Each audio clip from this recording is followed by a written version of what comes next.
a este tiempo, según el tiempo de la vida, abrazarás un hijo. Y ella dijo: no, Señor mío, varón de Dios, no hagas burla de tu sierva. ¿Ven esa respuesta? Noten la angustia por este tema. Era algo que no podía superar. ¿Y quién puede? Es triste pensar que hayan muchos que no quieran tenerlos. Esta mujer ya no tenía esperanza de amamantar un bebé. Ya se había resignado. Y claro que aún le dolía. No hagas burla de tu sierva, nos dijo Eliseo. No se burlen de mí, por favor. No me hagan escarnio. Ha sido dolorosa esta situación. No podemos superarla ni soportarla más. Veo a esa mujer con tanta tristeza y aún así le gustaba servir al Señor. ¡Qué carácter! Una cosa no tiene que ver con la otra. Dios es digno de ser alabado, independientemente de las circunstancias que estemos viviendo. Pero el Señor tenía la más grande de las sorpresas, el mejor regalo que alguien pudiera haberle dado. El versículo 17, mas la mujer concibió y parió un hijo a aquel tiempo que Eliseo le había dicho, según el tiempo de la vida. Auxiliadas, parte 2, desesperanzada.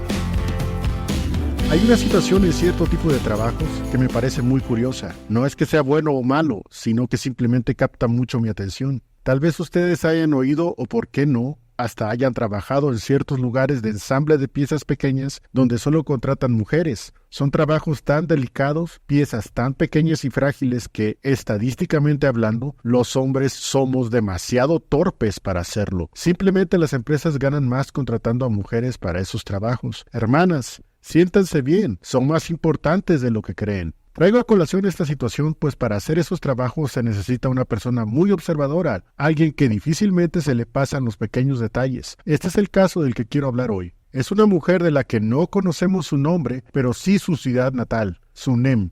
De hecho, Eliseo en ciertos pasajes que hoy tocaremos la identifica como la Sunamita. Más que su nombre, es lo que ella hace lo que conviene resaltar. Leamos algunos pasajes y reflexionemos. Segundo de Reyes, capítulo 4, versículos 8 al 10. Y aconteció también que un día pasaba Eliseo por Sunem, y había allí una mujer principal, la cual le constriñó a que comiese del pan, y cuando por allí pasaba, veníase a su casa a comer del pan. Y ella dijo a su marido: he aquí ahora, yo entiendo que este que siempre pasa por nuestra casa es varón de Dios santo. Yo te ruego que hagas una pequeña cámara de paredes y pongamos en ella cama, y mesa, y silla, y candelero, para que cuando viniere a nosotros se recoja en ella. Era una mujer acomodada, amada por su marido, y puedo inferir que era muy respetada. Por lo que se ve, era caritativa y no dejaba que Eliseo se fuera de esa ciudad con el estómago vacío cuando el profeta visitaba Sunem. Un hombre de Dios no puede andar resolviendo los conflictos que esos impíos reyes de Israel generaban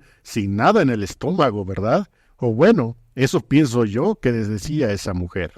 Bueno, lo que sí dice la Biblia es que entendió que Eliseo era un varón sumamente entregado a Dios. Lo observó tan detalladamente que le dice unas palabras muy interesantes a su marido. Y ella dijo a su marido: he aquí ahora, yo entiendo que este que siempre pasa por nuestra casa es varón de Dios santo. Su marido, como muchos de nosotros somos, no alcanzó a ver lo que ella vio. De pronto me doy cuenta que no soy tan observador para entender que hay hermanos que entregan su vida al Señor y necesitan nuestra ayuda. Simplemente no nos detenemos a pensar que al menos una oración por sus vidas de vez en cuando no les caería nada mal. Pero pues luego estamos tan inmersos en nuestras propias vidas que dejamos de lado eso de observar, de ayudar, de amar a nuestro prójimo como a nosotros mismos. ¿Cómo nos hace falta ser más como Cristo y menos como nosotros? ¿Está bien tu pastor? ¿Conocemos las necesidades de esos hermanos entregados fielmente a la obra de Dios? Esta Sunamita casi como dándole un codazo a las costillas de su marido le dice: ¡hey! Ese es varón de Dios santo. ¿Hacemos algo por él? Me goza ver la influencia que ella tuvo en su marido para que ambos, como esposos, apoyaran la obra que Dios estaba haciendo por medio de Eliseo. Yo te ruego que hagas una pequeña cámara de paredes y pongamos en ella cama, y mesa, y silla, y candelero, para que cuando viniera a nosotros se recoja en ella. Miren qué hermosas palabras de esta mujer. Vean la humildad que tenía. Pudiendo disponer directamente de los recursos de la familia, no solo le pidió, sino que le rogó a su marido si hacían este proyecto para Eliseo. ¡Qué mujer tan digna de imitar! Que a pesar de que sabía que su marido la amaba y que la dejaría materializar esa idea, no lo hizo de su cuenta, sino que le dio el lugar a su marido. Espero de todo corazón que entre nosotros, en nuestras iglesias, así sean todas las esposas con sus maridos. No tendríamos buen testimonio ni buen entendimiento de la palabra de Dios si esto fuera de otra manera. Eliseo, como entregado varón de Dios, estaba muy agradecido. No sabía cómo recompensar semejante acto de amor. Hay algo que no he mencionado de esta mujer, algo que Dios usaría para bendecirla por medio de Eliseo. Esta mujer lo tenía todo.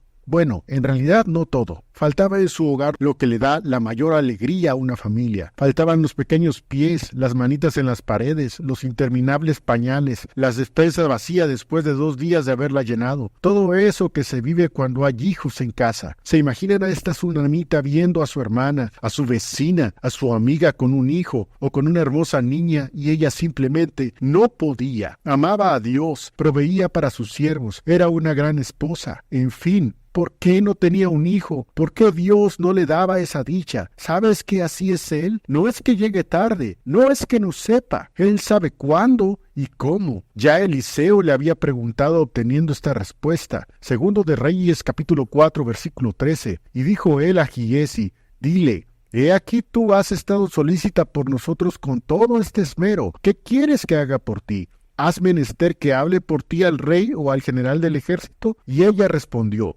yo habito en medio de mi pueblo. Yo estoy bien.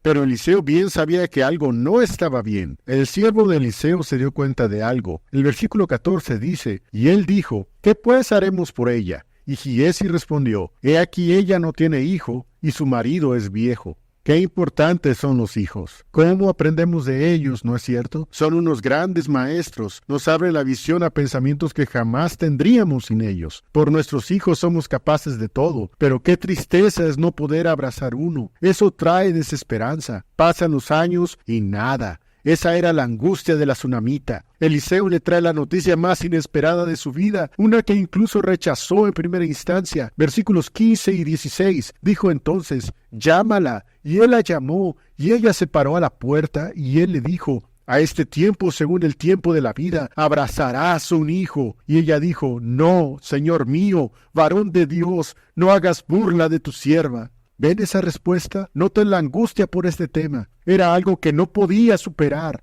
¿Y quién puede? Es triste pensar que hayan muchos que no quieran tenerlos. Esta mujer ya no tenía esperanza de amamantar un bebé. Ya se había resignado. Y claro que aún le dolía. No hagas burla de tu sierva, le dijo a Eliseo. No se burlen de mí, por favor. No me hagan escarnio. Ha sido dolorosa esta situación. No podemos superarla ni soportarla más. Veo a esa mujer con tanta tristeza y aún así le gustaba servir al Señor. ¡Qué carácter! Una cosa no tiene que ver con la otra. Dios es digno de ser alabado, independientemente de las circunstancias que estemos viviendo. Pero el Señor tenía la más grande de las sorpresas, el mejor regalo que alguien pudiera haberle dado. El versículo 17, mas la mujer concibió y parió un hijo aquel tiempo que Eliseo le había dicho, según el tiempo de la vida. Gloria a Dios. Tú y yo no tenemos el control de nada. No existe tal cosa como tener el control. Es una utopía, un sueño que nadie ha podido hacerlo realidad. Pero Dios vaya que lo tiene. Vaya que conoce nuestras necesidades antes que las pidamos. Vaya que sabe darle plenitud a nuestra vida. Yo no he venido para darles vida y para que la tengan en abundancia.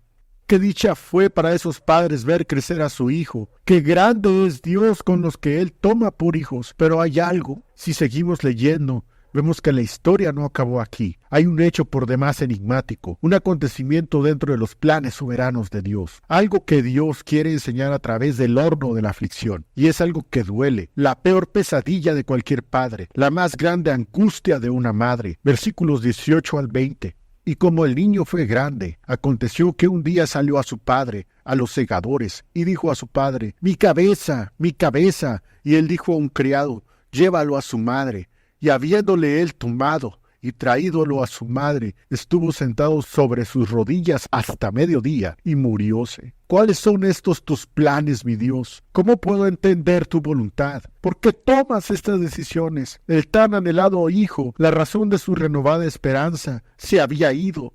Ya no se podía hacer nada. Es decir, ¿quién puede traer a alguien de los muertos? Muchas veces no entendemos sus designios y por más duros que sean, siempre traerán fruto apacible. Pero este es un hijo muerto. No se supone que sea así. Los hijos enterramos a nuestros padres, no al revés. Duele que se nos vaya un padre, pero ¿sepultar a un hijo? Esto es mucho peor. Otra vez llegó la desesperanza. Otra vez, pero ahora más fuerte, toca la puerta el dolor. Y otra vez esta mujer nos demuestra que solo hay una persona a quien acudir. Y no es precisamente Eliseo, es Dios. Versículos 22 al 23. Llamando luego a su marido, díjole: ruégote que envíes conmigo a alguno de los criados y una de las asnas, para que yo vaya corriendo al varón de Dios y vuelva. Y él dijo: ¿para qué has de ir a él hoy? No es nueva luna ni sábado. Y ella respondió: paz. No sé exactamente si el marido sabía lo de su hijo en este momento, pero ella no se detuvo ante esta pregunta. Ella solo quería algo: paz. Solo eso buscaba.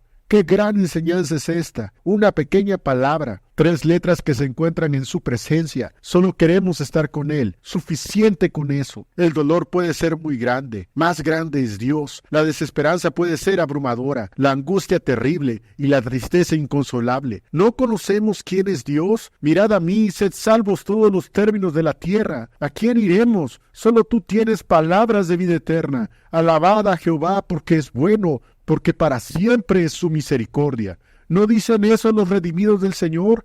¿No hay para nosotros gozo en la aflicción? Claro, Emmanuel significa con nosotros Dios.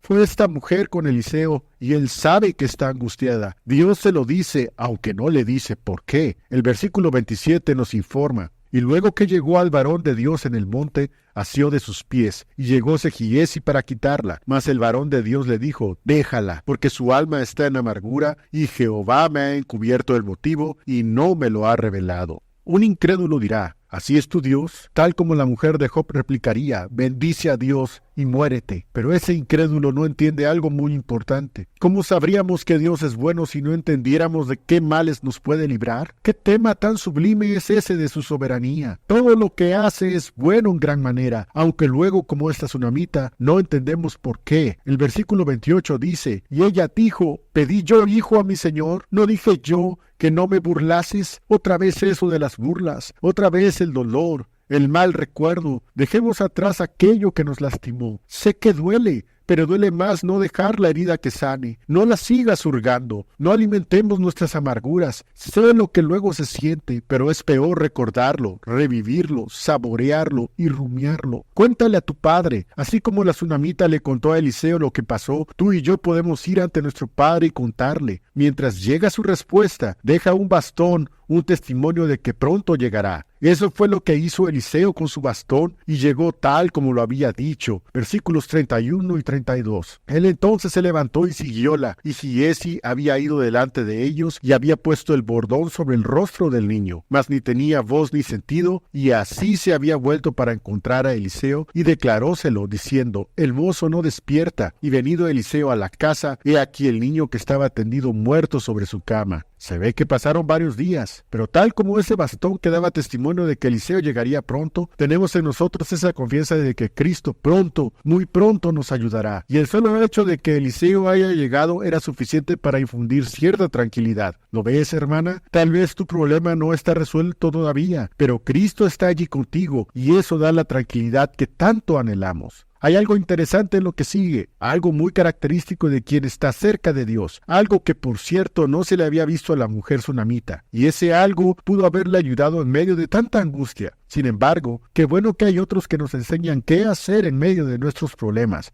y Eliseo lo mostró no de palabra, sino de hecho. Versículo 33 del capítulo 4. Entrando él entonces, cerró la puerta sobre ambos y oró a Jehová. Era un caso difícil. No es que cualquiera pudiera resucitar un muerto. Necesitaba toda la ayuda posible. ¿Notas lo que yo noto? Cuando reconozcamos que simplemente no podemos, es cuando volteamos a ver a nuestro Dios y decimos: ayúdame, Dios mío. Oremos a Dios. Él ayuda. Y en este caso, vaya que lo hizo. Versículos 34 al 37. Después subió y echóse sobre el niño, poniendo su boca sobre la boca de él, y sus ojos sobre sus ojos, y sus manos sobre las manos suyas. Así se extendió sobre él, y calentóse la carne del joven. Volviéndose luego, paseóse por la casa a una parte y a otra, y después subió y tendióse sobre él, y el joven estornudó 7 veces y abrió sus ojos. Entonces llamó él a Giezi y díjole: llama a esta tsunamita. Y él la llamó, y entrando ella, él le dijo: toma tu hijo. Y así que ella entró, echóse a sus pies e inclinóse a tierra. Después tomó su hijo y salióse. No fue de inmediato. Hubieron un par de cosas por ahí que hizo Eliseo, pero finalmente Dios hizo el milagro. Así ha sido Dios desde que lo conozco, y así será siempre. Prepara el terreno, enciende el horno, manda el viento y el turbión, y simplemente espera. Espera y espera hasta que nosotros entendamos que Él es quien tiene las respuestas. Así es como cultiva Él nuestra confianza. Pablo, en su petición para librarlo de sus angustias y peligros de muerte, recibió una respuesta de Dios muy inusual, una de la que Él mismo agradeció. Respuesta de muerte para que no confiemos en nosotros mismos, sino en Dios que levanta a los muertos. ¡Qué grande es nuestro Dios! Y entendamos más su voluntad, asimilemos más sus pensamientos, sumerjámonos más en sus designios y le amaremos más, tal como Él lo merece. Dios siempre te bendiga. Amén.